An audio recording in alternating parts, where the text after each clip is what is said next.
आणखी एक महत्त्वाची बातमी, कल्याणच्या दुर्गाडी किल्ला परिसरात पोलिसांचा मोठा बंदोबस्त आहे। शिंदे गट ठाकरे गट घंटानाद आंदोलन करणार असल्याने हा बंदोबस्त लावण्यात आलाय।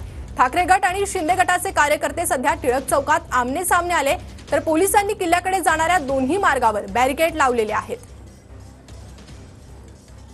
तर कल्याणच्या दुर्गाडी परिसरात पोलिसांचा मोठा बंदोबस्त आहे। अधिक अपडेट आपण घेणार आहोत आपले प्रतिनिधी सुनील जाधव यांच्याकडून। सुनील,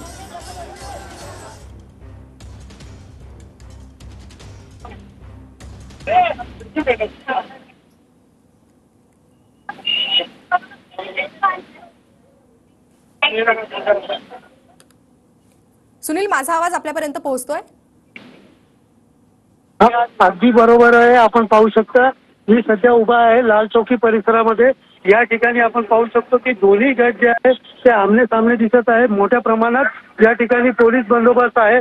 एकंदरीत पाहायला गेलं तर बकरी ईद निमित्त कल्याणमधील ऐतिहासिक असं दुर्गाडी किल्ला आहे, त्यावरती आरती करू दिली जात नाही याच्या निषेधार्थ 1986 पासून धर्मवीर आनंद दिघे यांच्या नेतृत्वाखाली या ठिकाणी घंटानाद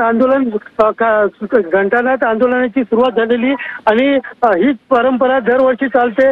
आज देखील आपण पाहू शकतो या ठिकाणी बकरी ईद निमित्त शेकडो कार्यकर्ते शिवसेना शिंदे गटाचे या ठिकाणी जमा झालेले आहेत, तर ठाकरे गटाचे देखील कार्यकर्ते मोठ्या प्रमाणात जमा झाले आहेत। मात्र यावेळेस दोन्ही आंदोलनकर्ते एकाच वेळेला एकाच ठिकाणी आलेले आहेत। मात्र मोठ्या प्रमाणात पोलीस बंदोबस्त या ठिकाणी आहे। कुठल्याच प्रकारचा कायदा सुव्यवस्था प्रश्न उपस्थित होऊ नये यासाठी पोलिसांनी सध्या जे आहेत शिंदे गटातील कार्यकर्त्यांना ताब्यात घेतलेले आहेत। तर दुसरीकडे आपण पाहू शकतो या ठिकाणी ठाकरे गटातील कार्यकर्त्यांनी या ठिकाणी। तुर्तास धन्यवाद या सविस्तर माहितीबाबत।